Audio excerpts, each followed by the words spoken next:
In an earlier video, we had learned about organic chemistry. Now, organic chemistry is chemistry of molecules that have carbon and hydrogen, and they are all bonded in covalent bonds. And the reason why it was called organic chemistry was because such molecules were found in organisms, that means living beings like plants and animals. Today we'll learn about the specific types of organic molecules that are present in living organisms. Now, these molecules in living organisms are very complex, and they are all have their own functions. They are specialized in what they do. You must have heard of chlorophyll, which is present in plants, and it helps carry out photosynthesis. You know about protein. It's part of one of our nutrients, and it is required for muscle building and repair of our cells. Sugars and glucose give us energy. Fats are a store of energy. And hemoglobin is one type of molecule in our body which is involved with oxygen transfer. All these are biomolecules, and they are present in plants and animals. Now, if you want to look at the definition of what a biomolecule is, I have taken this definition from Wikipedia. The reference is given below.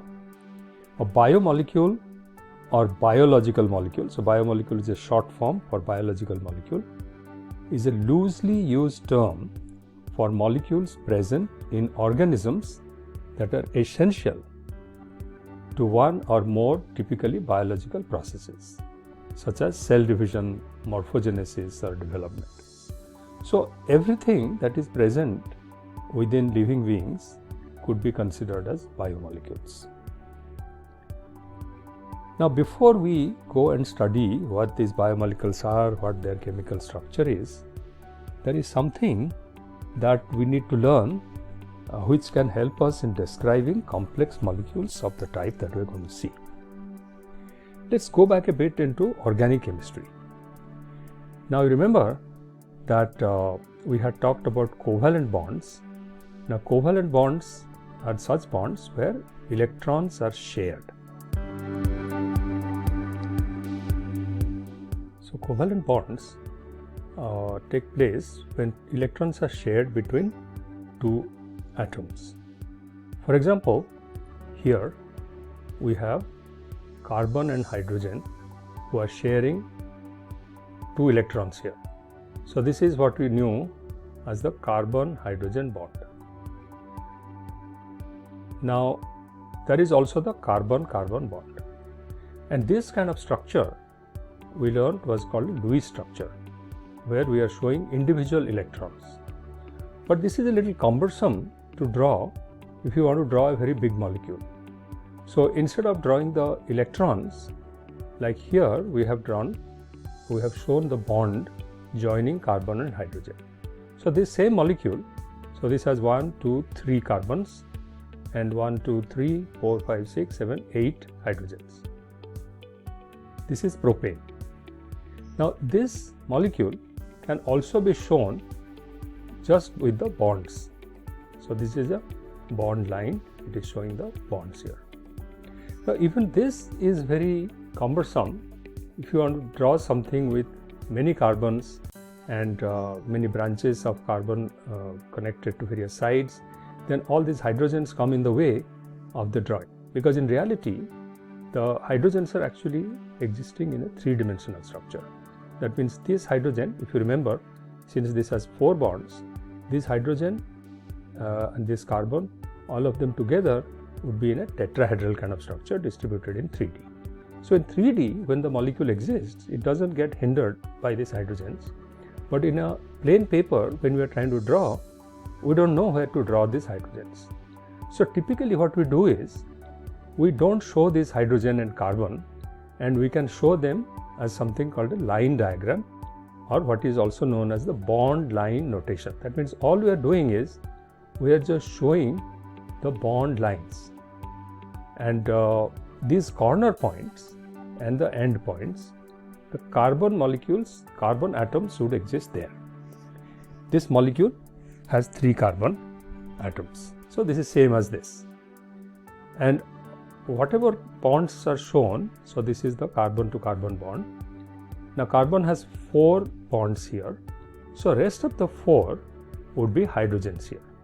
So if you just drew this, it would represent this propane molecule, and you would automatically know that this has 1, 2, 3 carbons, and this will have 3 hydrogens here, 2 here and 3 here, so 8 hydrogens.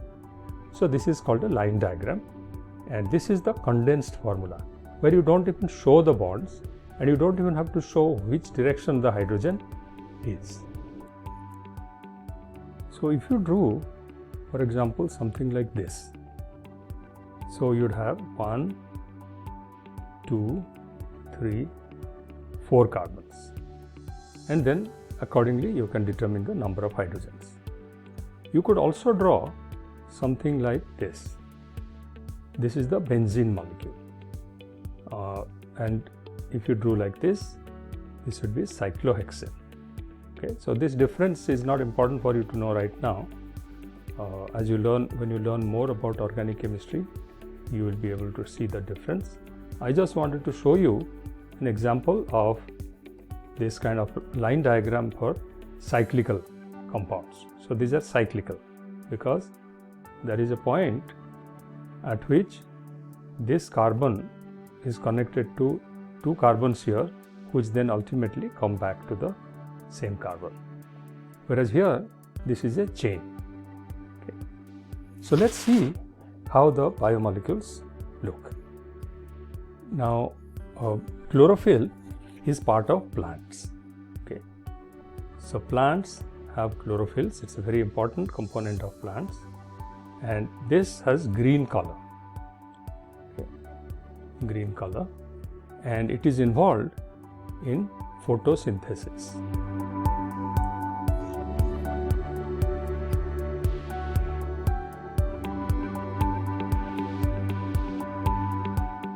Now, photosynthesis is the process where the carbon dioxide in the air and water are combined to give carbohydrates.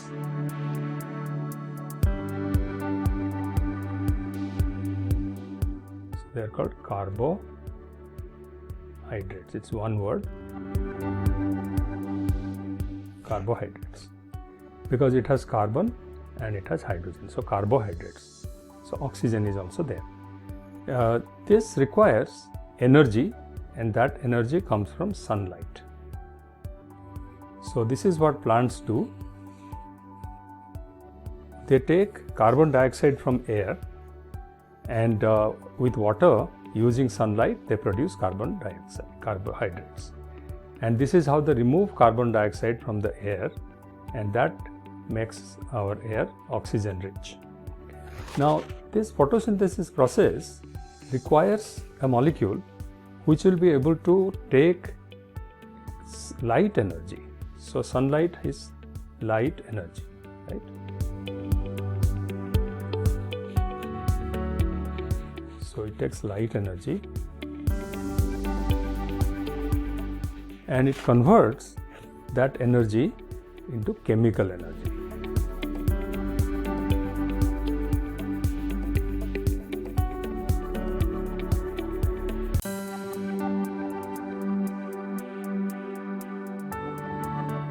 Okay, so chemical. So it makes it into chemical energy. Now light energy becomes chemical energy. So chemical energy is stored within these carbohydrates, and carbohydrates can be used by living beings, living organisms, to produce energy. Okay. Now this molecule I have shown you here drawing the line diagrams. Only the end groups are shown in full just for understanding it correctly. The important thing here you will see is that there is a magnesium atom present. Okay. don't worry about the structure. We are not going to go into details of this. That requires a lot of understanding of organic chemistry. I just wanted to show you, and in next few slides I will also show you other complex molecules, that chlorophyll has magnesium. So you must have heard that if you want your plants to be properly green, then you need to feed it with magnesium fertilizer. I have taken this diagram from researchgate.net, and that gives a lot of chemical formulas, and you can browse through it and learn a lot about chemical molecules. Now, why does chlorophyll look green? Okay, so this is green in color, right? The reason is it is able to absorb blue light. Okay, it absorbs blue light. It absorbs blue light, and it also absorbs red light, but it doesn't absorb green light. So the light that is reflected from a leaf, there the blue and the red lights are absorbed and the green light is given out, and that is the reason why the leaves appear green. Carbohydrates consist of molecules which store energy. This molecule here is example of one carbohydrate, and you can see here this is glucose D glucose. So you can see this must be a carbon here, carbon here, carbon here, there is an oxygen, and you have hydrogen, oxygen, and carbon.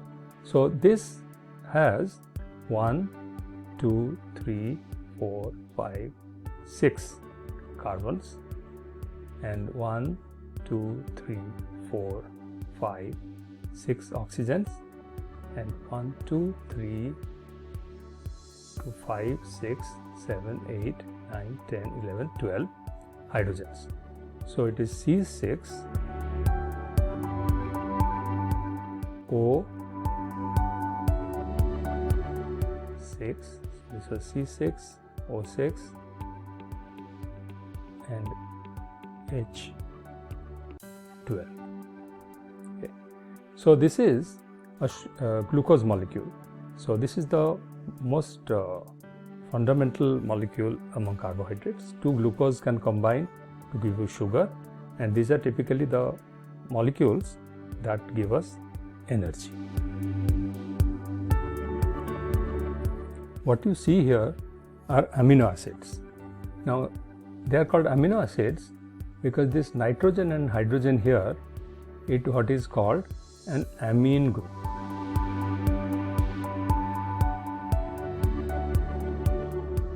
Amine. Okay. Now there are many amino acids. In fact, there are 20 different amino acids.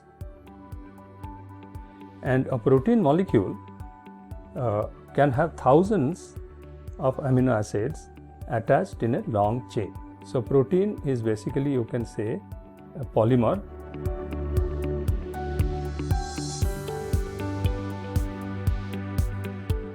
It's a polymer of these amino acids. Next is fats. That's also another part of our nutrition. This I have taken from biolibertex.org. You can go and have a look at various molecules. Now these are fatty acids. Now this one on top here is stearic acid. You can see here, here all the hydrogens are shown in this diagram. They need not have been shown actually, but this particular drawing has shown it.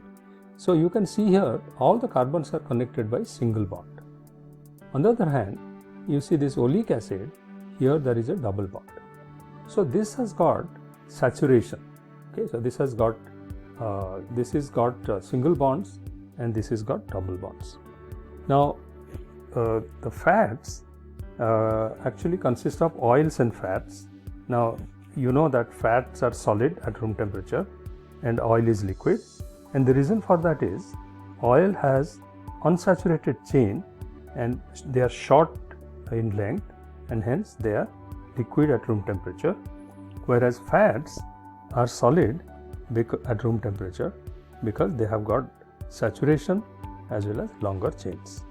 Now these molecules are very efficient at storing energy compared to carbohydrate. In smaller volume they can store more energy, and that's why they have an important role to play in living organisms.